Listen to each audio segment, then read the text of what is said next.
So we came up with this presentation idea for this conference here. This is something we've never done before, but look, I use it all day. This is my primary system, and for me at the Partner Masters, this is all our employees use. This is all we have, right? We're on Teams meetings all the time, sharing screens, sharing files, voice, video, all of it.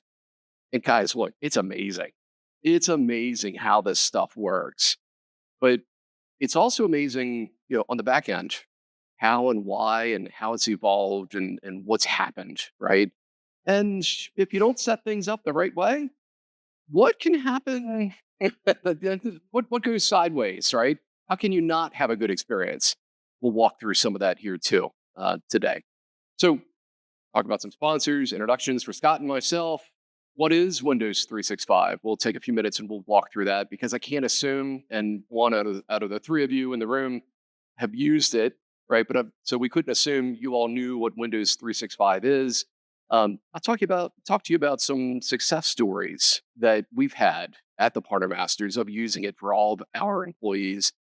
And then the last part, the streaming media enhancements, we'll go a little bit deep, right? We'll get into some of the protocols and some of the paths that the media can take on the back end in Azure. So with that, a very quick thank you to all of our sponsors for Comms Next, Landis, Orchestry, Cisco, Anywhere Now, and Momentum. Thank you all very much. Another great Comms Next. Comms Next. And of course, thank you to our 4 organizers. They are strictly volunteers. I've talked with each one of them this week as we've been here. Just amazing people in the event that they put on. A little bit about Scott and myself. I'm from the Central Maryland area, married, 3 kids. I was at Microsoft for about 12 years, moved over here about a year ago to the Partner Masters where I am now. Got a passion for collaboration and cybersecurity. If any one of you were in the sessions that Scott and I did earlier, we did 2 other sessions yesterday on cybersecurity and Teams with a big focus in that area. I turned that passion for cybersecurity into a kind of a side gig, what we'll call it, and I became a professor with the University of Maryland. Love doing that. Love presenting at conferences like this. Love teaching classes and seeing people's eyes really light up to say, "Wow, I had no idea about that." Call it a bit of inspiration. Scott? Yeah, so I'm Scott. I'm a former roadie. I worked with all of the big rock and roll bands in the 80s and the 90s, and I'm now a propeller head. I've got 7 full patents and 3 provisional patents, and none of them have anything to do with computers at all. But if you've ever been to a concert and you see all the moving lights that change colors and stuff like that, that's all me. Okay? I'm a former high school teacher. I taught here in at Aurora Central in Aurora, Colorado. I live here in Denver as well. I've been employed by CDW for 5.5 years. It's a great place to be, and I like teaching people new things. I like learning new things as well. I always will be trying to figure out a new way to do something or whatnot, arguing with Copilot a lot lately. I've been married for 33 years. I've got two boys, 31 and 24. My grandfather was employee number 3 of Disney Brothers Studio. There was Walt Disney, Roy, his brother, and my grandfather, Bill Porter. My grandfather's job was to draw Mortimer Mouse when the 2 brothers decided to go on vacation. This was back when Mortimer Mouse was a cartoon strip in Kansas City. I'm from Estes Park, Colorado. They got 19 inches of snow up there as of yesterday morning, and it's still going. A little mountain town up north. I like riding my motorcycle. I ride my motorcycle all the time, except for in snow and icy roads. I have an underground house that I'm building as well. Just because it's fully self-sustainable. It'll always be 58 degrees in the house, so it's very similar weather to what we have in this room right now, I think. Actually, it sounds a little bit warmer. What's going on right now? It's taken me everything not to walk around with my hands in my pants as we present, right? Because it's cold in here. Hey, and another little bit about me that's not on the slide here, I was raised around exotic animals. The next door neighbors had a cheetah. Other next door neighbors had llamas, and there were the normal horses and stuff like that. But I was generally found hanging out with the cheetahs. That's what I like doing. So that's a little bit about me. The clicker's over there. I give it to you. Oh, you gave me the clicker. Yep. Gotcha. Okay. So we're going to talk about the history of Windows 365 here, real quick. Let's see what's going on here. So, the history of the desktop virtualization at Microsoft. Does anybody remember Windows NT4 Terminal Server Edition? You're old enough to remember that? Long time ago. Back in Exchange 5.5 and NT4 days. Yep. Yeah. I remember when Project Hydra came out in about 1998. I was working for US West here in Colorado, and it wasn't adopted very well until 1999. I was working on a project where we were doing a Nobel to NT project because of Windows 2000, or because of Y2K, sorry. And we needed to start kicking off all the migrations late at night. And I didn't want to come into the office. And so we just basically started up our modems at home. I think I had maybe a 24K modem or something like that, and was able to do an RDP session to my Hydra servers and start the migration. So that was the beginning of all this. Then in the 2000s, we started doing remote desktop services. And BDI specialists came into play, things like that. Along about 2016, remote desktop services in Azure came out. Anybody remember that? Anybody use it at all? Some people used it. Over at CDW, we tried to use it. It never really got heavily adopted, but nonetheless, it's still part of the evolution here of Windows 365 and a very important part of it. Then came along Azure Virtual Desktop. So it was more adoptable. And that was what, about 2019 or so? And then we have the Windows 365 Cloud PC as well. This is what we have now. But let's go dive in deeper to how the Cloud PC happened here. So we mentioned about Azure Virtual Desktop right here. Then what happened? COVID hit. Everybody needed to work remotely. There wasn't a very large supply of laptops. People needed to be home all the time. So Microsoft hired a boatload of people to help streamline the Azure Virtual Desktop and make it into Windows 365, what we have now. Okay. First got deployed to frontline workers. These are the people that don't need to have laptops all the time. Maybe they're sitting working on a factory floor or something like this, and they just need to log in to check their email or something like that. So Windows 365 was very good for that, as well as for dealing with the remote users from home. Now they have Link that came out as well.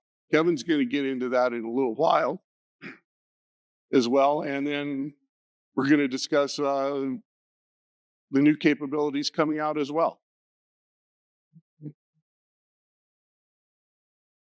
But a lot of other providers here have Windows 365 up in the cloud, Microsoft up in the cloud. But let's take a look at what Gartner says here. Everybody else is pretty much around the middle here as far as what they can do. You see that? Take a look at Microsoft. They're up in the far right. They are by far the leaders, even according to third party, okay, and what this does. And third party is Gartner in this case.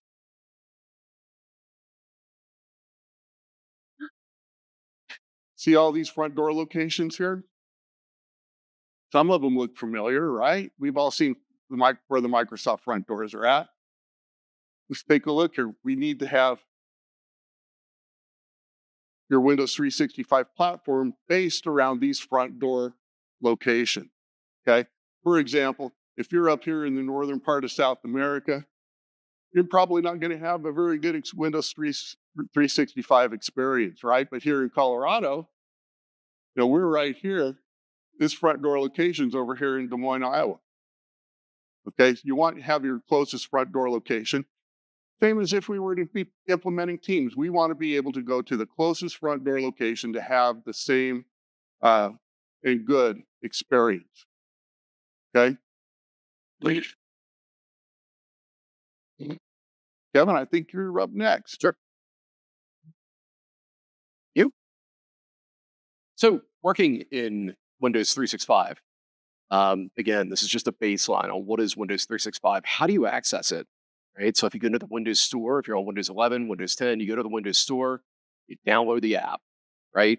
And then if a Windows 365 machine has been provisioned for you in the cloud tenant that you're connected to, you'll see it show up, right? And hopefully it's been provisioned on somewhere that's closest to you. Like say for me, I'm on US East, right? East 2 maybe. So you can access it through the app, through the Windows Store. You can also go to a web browser, right? Most of the major web browsers support it, right? And it is a full desktop. I mean, you get in there, I get in there, I maximize the screen. Guys, I don't notice a difference. It just acts like a normal Windows desktop. Now, the difference between it and Azure Virtual Desktop, Scott brought that up. That was AVD was the first one that really came out recently in Azure. That was what 2.5 years, I think, before Windows 365 was launched. But AVD, whenever if I were provisioned on there and if I were using that all the time, I would log in and my system would be reset. Like if I man, I don't know about you, but I always have 20 tabs up in Edge. I always have Outlook running, Teams running, you name it. I've got crazy stuff on my desktop or my laptop. In AVD, it's always reset every time. Every time I log in, right? Windows 365, it's just like opening up my laptop screen. It's all there, all ready to go, right? Um, so it's an incredible experience. You get to it from anywhere. Get to it from your smartphone, from your tablets, not just Apple, but you can go to Android as well, right? It's always updated. It's always ready. It's managed by Intune. From an IT perspective, we just don't have any problems. It's fantastic, right? It's personal or it's familiar. It has predictable costs. You're paying for one monthly fee on it, depending on how many processors you've got, how much memory, how much storage. If you want a GPU enabled system, right? There's that too, but they start to go up in cost. But it's one cost per month per subscription. Okay. Whereas AVD, the longer you have it on, the longer the cash register is ringing, right? So incredible experience on this. Let's talk about Link for a moment. Yes.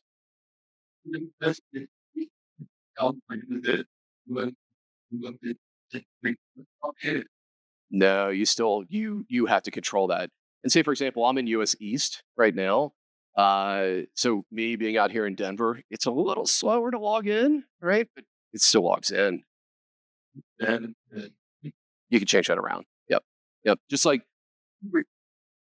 yeah.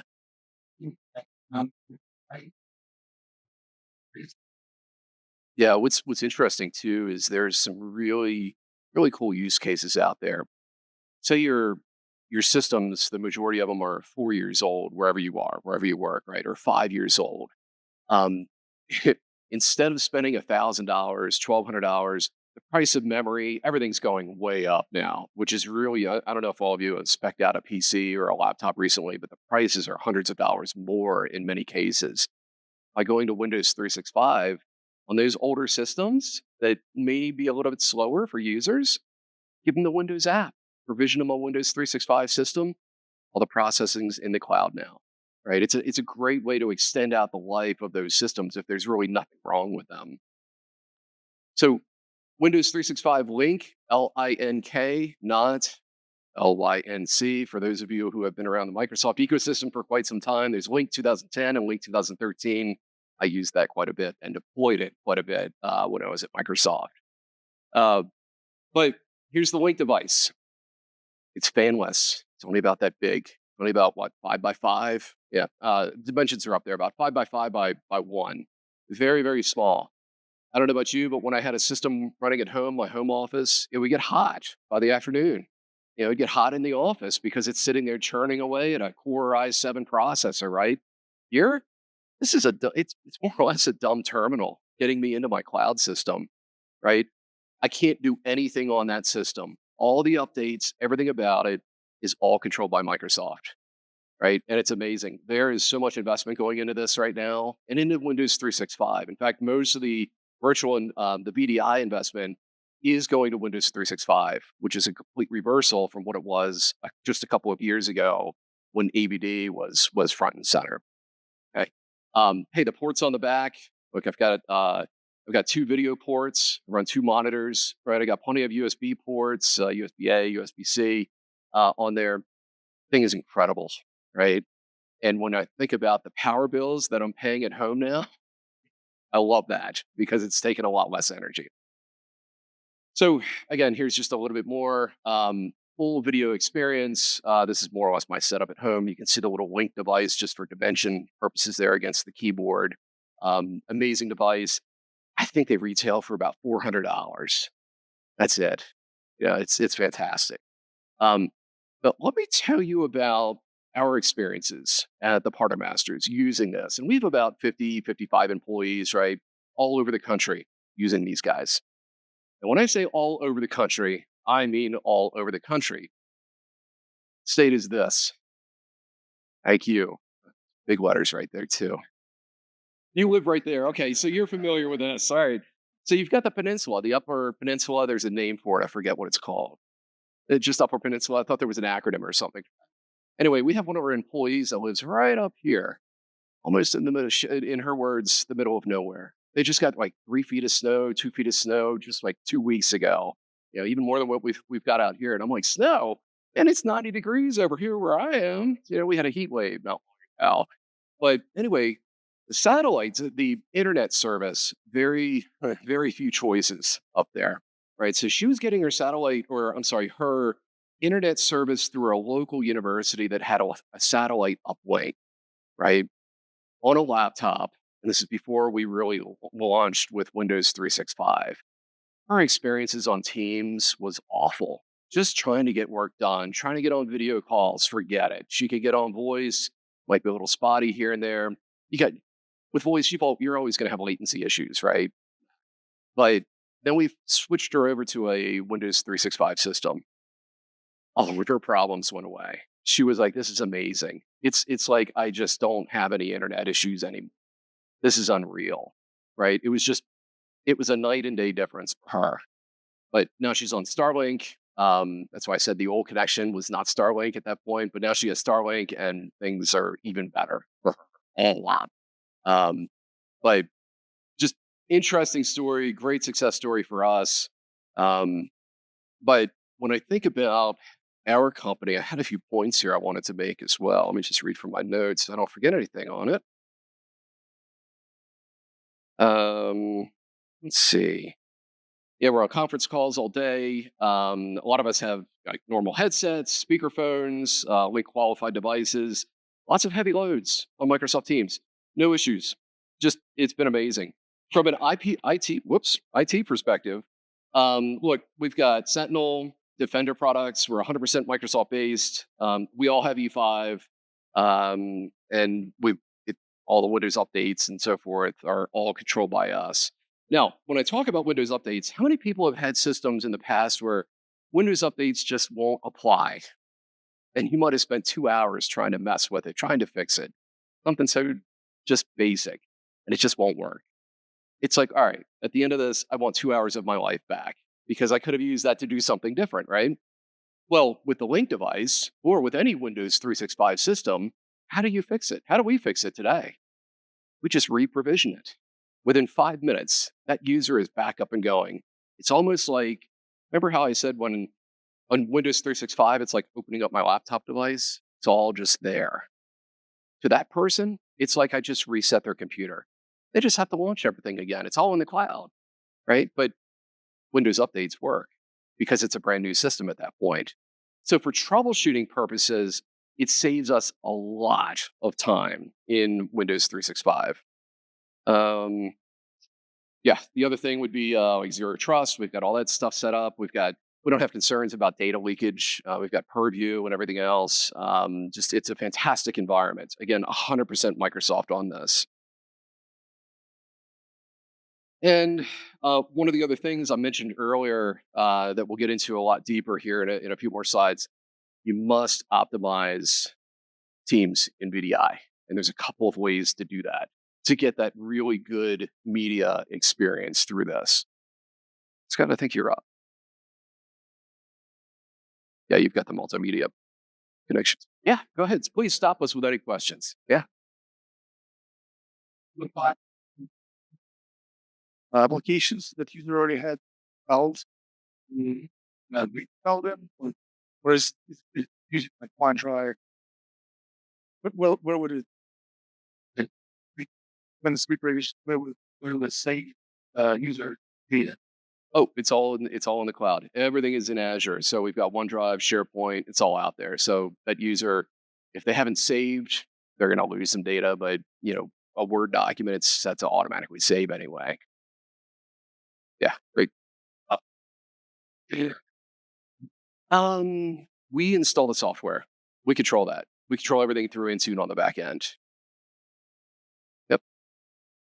But if there's something custom, we reset it and we gave them permission to install something, they would have to reinstall that. Yep. But generally, if it's sanctioned by us, the way we feel about it, it's a work PC. You shouldn't be installing anything else anyway. In our perfect world, I guess.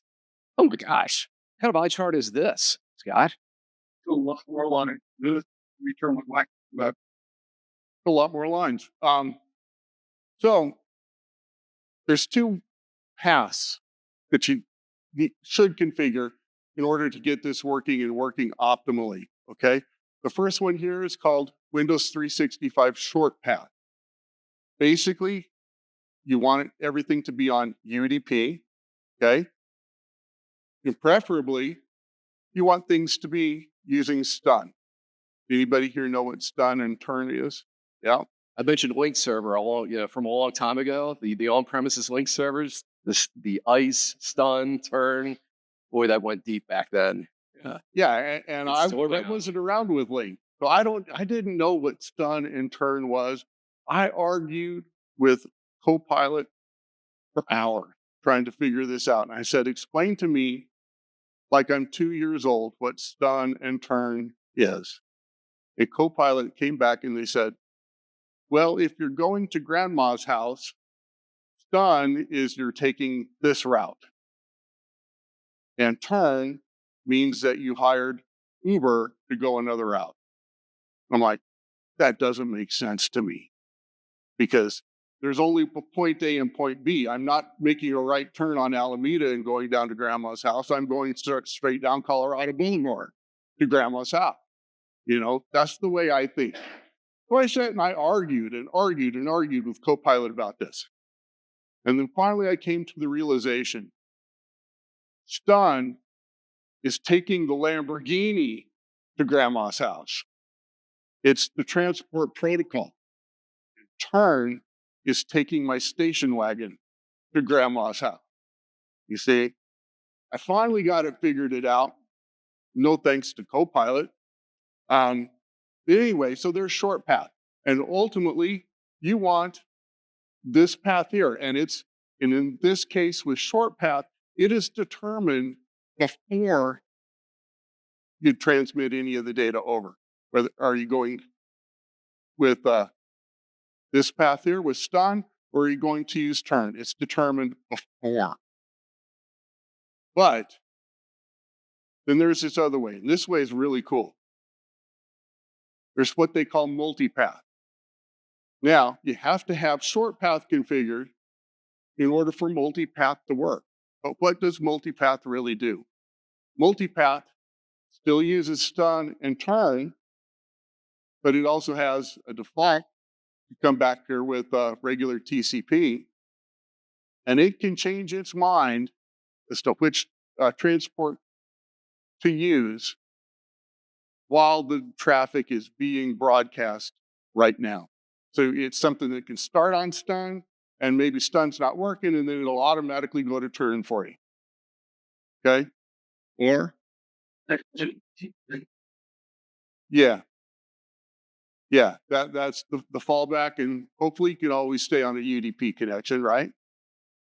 But the fallback is TCP, and it can do it dynamically while your traffic is in broadcast. You can say, okay, I'm going to start on stun, but I'm going to not having a good experience here, so I'm going to go to turn or go over to TCP, all dynamically while the before and during the transport of the traffic. Right. If one route goes down, it'll automatically flip over, and that's ICE in the background. Yep, Yeah, making that determination for you. exactly. So, Kevin, I think you're up next. Okay. What do you guys think? Pretty cool, huh? And that's easy to configure on the back end. We're not going to get into the configuration of it here, but just know that it exists and you want it, right? Otherwise, you're going to be taking a path that's just TCP going through a relay, which won't be the best user experience. Yeah, mine did this go right. Well, information. Like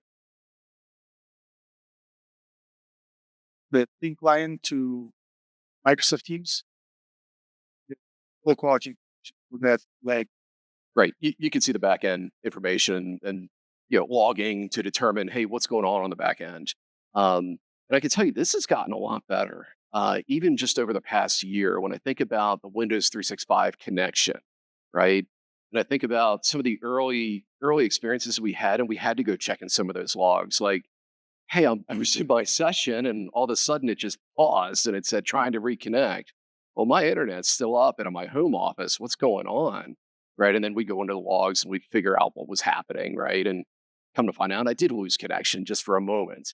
But when I came back up, it was right back where I was. I didn't lose anything on that as it's still running in the back end.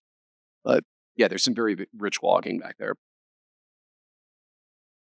Any more questions? Pretty interesting. Pretty interesting. And this is why we have such a good experience now with this. So Windows 365 media optimization, um, RDP, Remote Desktop Protocol, been out for a long, long time. But what does RDP do? Well, RDP takes the UI, the keystrokes, the mouse, voice, video, and it puts it all over RDP, right? And RDP was never designed for streaming media, right? If you try to put streaming media over it, real time media, you're going to have a very poor experience. So let's dive a little bit deeper into this here. Um, so let's see. A couple other points I wanted to make sure I made here. I'm going to just review my notes. The protocols, they transfer media such as voice and video elements are encoded actually a second time. That's part of the quality issues if you're trying to use RDP. Right. So who's heard of WebRTC? Okay. Big with Teams, right? Um, so WebRTC based optimization was built to solve the problem of RDP. Citrix had it, and now Microsoft has it. It's AVD media optimization is the Microsoft equivalent to what Citrix did. So under this model, audio, video, screen sharing, processing, everything is offloaded, right? It's not being encoded. It's actually offloaded to the end client. This allows media streams to be handled on the client device and sent directly to the service rather than passing it through the virtual desktop. So it reduces latency and a lot of overhead. And why do I say kind of in the other slide? It's because it doesn't solve everything, right? So there's WebRTC, there was a lot of feature gaps. If you've followed VDI and Microsoft Azure Virtual Desktop and Windows 365, you might have heard that now both clients, the full desktop client and the clients in VDI, they're now at parity, right? They weren't at parity before until something else came out. I'll get to that in just a moment. So there were a lot of feature gaps out there. I've got a whole list of those coming up here too. There were longer call setup times. There weren't as many diagnostics. We couldn't go into the logging nearly as deep as we needed to. This was key. The media stack was embedded in the VDI clients, which meant that Teams sends the audio and video to whatever WebRTC engine the client shipped with. And they were very much version dependent. So if the media clients was shipped, right, that's one version, and then Teams, there was an update that came through, you might have wound up with incompatible versions, right? And so that incompatibility caused the whole thing to bomb. So um, that was one of the other problems. You had to make sure that all the versions were up to date. Um, and so Microsoft decided, hey, let's not go through further developments of WebRTC. Let's do something else, right? And that something else is called SlimCore. Pretty cool name. Um, what is it in question? I love it. Well, this is the decoupling of the client version dependencies, the different versions that are out there, right? So what happens here is there's a small plugin installed on the endpoint. That plugin, the only reason it exists is to monitor the versions. So if there is a Teams update or an endpoint update, it'll make sure that the versioning matches, so the compatibility remains, right? And if the compatibility does not remain, then it'll upgrade one or the other. SlimCore, it opens up 3 virtual channels pairing the raw audio and video between Teams and the media engine on the endpoint. It runs natively, right? And it can now use the local GPU, of which my little Link device I told you about doesn't have, right? For hardware acceleration, encoding and decoding, you can also put QoS on there. So if you're in a Teams session, and if you're on Azure Virtual Desktop or Windows 365, this is my experience, right? Since I use this every day, like I said, up at the top, I see the word optimized, right? And then if I hover over that, this comes up. Teams is AVD Slim Core Media Optimized. It also means Windows 365 Media Optimized. That's how you know that everything is in sync. You're using Slim Core, everything's working fine, right? And if this doesn't come up, you know that WebRTC is being used. Okay. Plugin is on your Windows 365 box. Your endpoint here, your desktop or the Link device. Okay. So the plugin's local. Right. And it's making sure that what's on the local box match what's in your Microsoft 3. You got it. I almost did the 6.7 type thing, but you're right. Yeah. Any other questions? But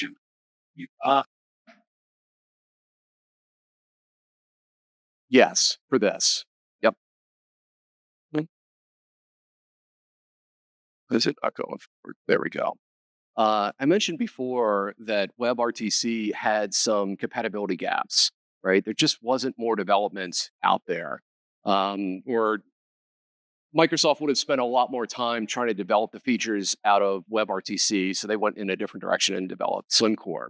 So SlimCore is what enables Teams now on a desktop, as well as VDI, to have parity. Right now, it offers 1080p. It offers the 49 Brady Bunch squares up there, hardware acceleration, location-based routing. So when I pull up my system, my Windows 365 system, it's pulling my current location from where I am and changing my time zone and changing the time, of course, like it did here. When I opened up Windows 365 here on my laptop, the location-based routing came up and it said, "Hey, I'm going to adjust it right now. I see you're coming in from a different area." So, yep, a lot of great features now enabling that parity. But here's a key point: WebRTC in VDI, right, is migrating to SlimCore.